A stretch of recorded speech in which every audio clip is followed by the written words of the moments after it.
सो से उठेगी बस, यहाँ जाने वाली बस फलाने प्लेटफॉर्म से उठेगी, लेकिन तुम्हारी 11 नंबर की बस कौन सी टर्मिनल से उठ जाए कोई पता नहीं, कौन से प्लेटफॉर्म से टैकअप कर ले कोई पता नहीं, कब कर ले, रसोड़े से कर ले कि सत्संग मंच से कर ले कि हरिद्वार से कर ले, कहीं कर ले। एक आदमी गया वाड़ीलाल हॉस्पिटल में, उसका दोस्त बीमार था, उसको हार्ट अटैक भर्ती किया। वो उसको पूछने गया, तो जो पूछने गया तो बस स्टैंड से पैर नीचे रखा तो वो एकदम ऊपर ही चला गया।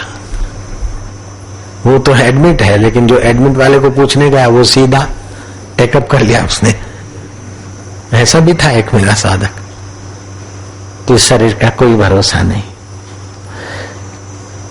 इन 3-4 बातों को जो जानता है वो वास्तविक में जानता है, और जो नहीं जानता है वो विद्वान होते हुए भी मूर्ख है, सत्तावान होते हुए भी निरर्थक है, धनवान होते हुए भी कंगाल है। इन 3-4 बातों को नहीं जानता है वो। एक बात यह कि मृत्यु जरूर आएगी, इस बात को जान लेना चाहिए। मानना नहीं, जानना। आप ये नहीं मानते कि सांप काटता है तो आदमी मर जाता है, मानते नहीं, ये जानते हैं। सांप आते ही, अभी भी सांप आ जाए ना तो आप पूछेंगे नहीं कि बापू सांप आया, उठे कि नहीं उठे, पहले भागेंगे, बाद में है करेंगे, देखेंगे। आप जानते हैं कि सांप काटता मर जाता है आदमी, मानते नहीं, जानते। ऐसे ही जानकारी होनी चाहिए कि मृत्यु जरूर आएगी। लड़का लड़की पैदा होता है ना तो जन्माक्षर दिखाते हैं कि पढ़ेगा कि नहीं पढ़ेगा, नौकरी करेगा कि धंधा करेगा, माँ बाप के आज्ञा के अनुसार शादी करेगा कि लव मैरिज करेगा, परदेश जाएगा कि अपने देश में ही रहेगा, ये पूछ सकते हो। लेकिन ये मरेगा कि नहीं मरेगा ये नहीं पूछना कभी भी, क्योंकि मरेगा ये बात पक्की है, ये पूछना ही नहीं पड़ता है। यार हमें बोलना पड़ेगा। तो मृत्यु जरूर आएगी, ये बॉडी मरेगा, ये पक्का जान ले, मान ले नहीं, जान ले। आप मानते तो हैं कि भाई जरूर मरेंगे, लेकिन जो मरा उसको छोड़ के आ गए, फिर आप तो लग गए मानो अपन तो अमर है। मृत्यु जरूर आएगी, एक बात, और कहीं भी आ सकती है, कभी भी आ सकती है, कैसे ढंग से भी आ सकती है, और आएगी डेफिनेटली। चाहे कितने भी कोई आशीर्वाद देकर तुमको बोले अमर रहो, जुग जुग जियो, वो भले शब्द तुम संभाले रखो, लेकिन जुग जुग जीने वाले नहीं हो। दूसरी बात, बीता हुआ समय वापस नहीं आएगा, इसलिए बीता हुआ समय सार्थक में लगाओ। जो बीतने वाला समय है वो अबीत में लगाओ। जो समय बीत रहा है वो बीत रहा है, कितना भी रोको तो समय रुकेगा नहीं, पासिंग थ्रू। समय बीत रहा है तो नश्वर में लगाओ या शाश्वत में लगाओ, अबीत में लगाओ कि बीतने में लगाओ, तुम्हारी मर्जी की बात है। ये जानो कि जो समय बीत रहा है किसी का इंतजार नहीं करता। तीसरी बात, जैसा संग ऐसा रंग, जैसा चिंतन सुमरण ऐसा चित्त। ये चौथी बात, जैसा संग ऐसा रंग। इसलिए ईश्वर के रास्ते, मुक्ति के रास्ते जाने वालों का संग प्रयत्न पूर्वक करो, और संसार में घसीट ले जाने वालों के संग से प्रयत्न पूर्वक अपने को अटकल से बचाओ। और जैसा चिंतन करते हो ऐसा चित्त बन जाएगा। विषयों का चिंतन करोगे तो विषय चित्त बन जाएगा। छोटी छोटी चीजों का चिंतन करोगे तो चित्त छोटा छोटा रहेगा, बुद्धि छोटी छोटी रहेगी। झोपड़ों में पैदा हुए और झोपड़ों में ही रहने वाले बच्चे,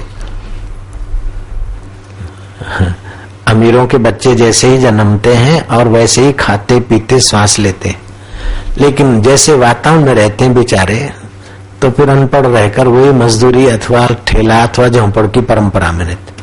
और उसी बच्चे को उठाकर किसी अमीर के यहाँ के वातावरण में रख दो तो उसका कुछ और चमक धमक दिखती है। तो जैसा संग ऐसा रंग, और जैसा चिंतन करोगे ऐसा। चित्त चेतन को ध्यावे तो चेतन रूप भय, और चित्त बस ये अटक खटक जैसा होता है तो दूसरों की तरफ से भी फटकार आता है। तुम स्नेह देते तो स्नेह मिलता है, तुम धुतकार देते तो धुतकार मिलता है। तुम जैसा चिंतन करते तुमको उस समय वैसा ही दिखेगा कि ये तो ऐसे ही है, ये तो ऐसी है। तो अपना जैसा चिंतन होता है, सामने वाला का चित्त भी अपने लिए वैसा बन जाता है। एक अत्यंत लुच्चा लुफंगा लड़का भाई को परेशान कर चुका, पिता उसकी परेशानी में मर गया।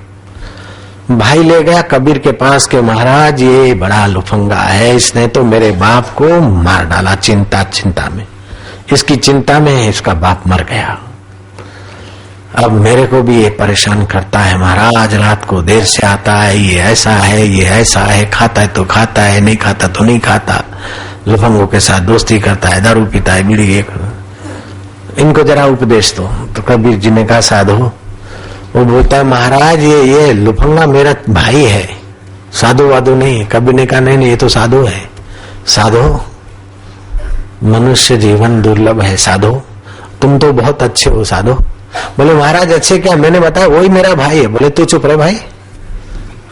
साधु तुम बढ़िया हो, लेकिन तुम्हारा मन कभी गड़बड़ कर लेता है साधु। बोले महाराज ये साधु नहीं है। अरे बोले साधु है।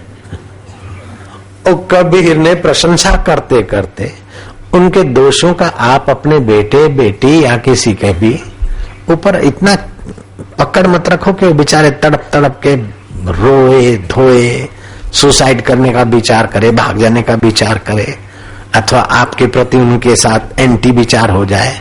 ऐसा उनको दबाव मत डालो। युक्ति से उनके दोष हैं, गलती है, ठीक है, तो उनके दोष है तो क्या संसार में जा रहे हैं कि भगवान की तरफ जा रहे हैं? अगर भगवान की तरफ जा रहे हैं तो उनके दोष दिखना ही दोष है। आपको दोष दिख रहे हैं, आपकी बुद्धि में दोष है। आपकी बेटी, आपका बेटा ईश्वर के तरफ जा रहा है और आपकी नहीं मानता है, वो उनमें दोष आपको देखता है, वो आप उनका दोष नहीं, आपका दोष है। जयराम देखिए। हाँ, लेकिन दूसरे ढंग से कहीं लव मैरिज कर रहा है, माँ बाप का मन दुख कर रहा है, या और कर रहा है, ये कर रहा है, तो उनका दोष है। तभी भी पहले उनके गुणों का वर्णन करके फिर दोषों का एहसास कराओ। भैया तुम वैसे तो बढ़िया हो, तुम्हारे में ये गुण है, ये गुण है, खाली इतना जरा।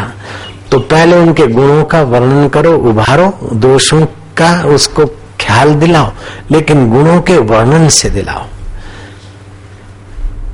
तो इंद्रियार्थेषु वैराग्यम दुख दोषानुदर्शनम, लेकिन साथ साथ में तुम्हारे लिए सर्व दुखों का अंत और परमानंद की प्राप्ति का वो प्रसाद दिखा रहे हैं कृष्ण। झोपड़पट्टी ऐसी है,